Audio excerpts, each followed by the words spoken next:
Hi mga mare, kumusta na po kayo? Ako nga po pala ay pupunta sa center. Alam nyo mga mare, kanina pa ako bihis ng bihis dyan.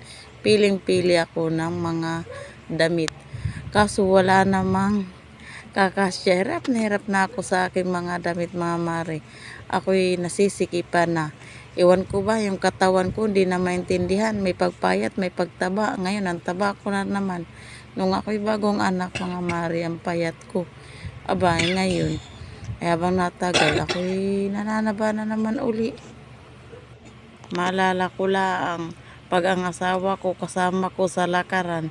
Galit na galit siya at nakailang bihis daw ako, sira na yung hanay ng tiklop ng damit.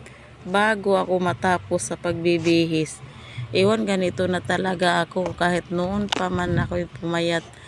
Ganyan na talaga ako magbihis. Yung nakagayak na damit, hindi talaga yun ang natutupad kong suotin. At ito na nga, kami paalis na. Ayan, tingnan nyo mga mari ang aking suot. Wala yan doon sa aking napipiling damit.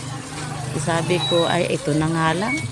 At ayaw ko na nung mga pinipili kong damit. Kami pala mga mari, pupunta lang ng center. Patuturukan ko yung aking anak na bunso. Kami pala yung naglalakad lang at malapit lang naman yung center. Kaya naglalakad lang kami at nakapayong at sobrang init naman. Alas 9 lang yun ng umaga. Yan, tirik na ng araw. At ito na nga mga mare, ang yung aking anak, titimbangin na siya. Ang timbang nga pala ng aking anak ay 7.5. Aba, ako natutuwa din kahit ang payat ay may timbang. Pagkatapos nga mga mare timbangin yung aking anak, aba ay hindi rin nagpahuli ang kumare ninyo at nagtimbang din. Ako pala mga mare, ang timbang ko ay 65 na. Aba ay pwede na rin ipakatay mga mare sa palengke.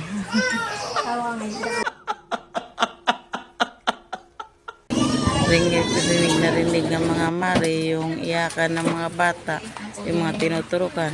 Habang kami nag-aantay na tawagin, ay ito laro-laro ko muna yung aking anak. At mamaya siguradong ito'y iiyak at bakit ng turok. At ito na nga po mga mare, kami na nga po ang tinatawag. Pakinggan po natin ang sigaw ng aking anak. Alam nyo mga mare, ako nga ay parang naano dyan sa pagturok-turok na iyan. Hindi na talaga kailangan ng baby. Ayaw ko nang dalahin dito sa center. Dahil yung baby din nahirapan, pagkatapos niyang turukan, lalagnatin. Ako ang napoprowisyo. Sabi ko, dadalhin ko lang sa center para masaktan yung baby ko. Tapos pagdating ng gabi, ako din ang nahihirapan. O diba mga mare, doble-doble ang hirap. Kung hindi lang talaga kailangan ng bata yung turok, hindi ko na yan dadalahin sa center.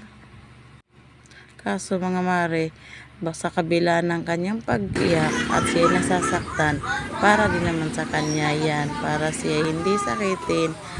Kaya okay lang yan baby, kailangan talagang may turok ikaw. Sa mga mare, kahit anong padede ko, ayaw talaga niya dumili siya, iyak naman iyak. Ang sakit naman kasi ng turok, ako nga naranasan ko rin turukan, ang sakit. Ay ito pa kaya, liit, baby pa. Kaya nakakaawa. Pagkatapos niyang turukan ng dalawa, kami na ay umuwi na. At yun lang mga mare, bye bye. Salamat po sa panonood.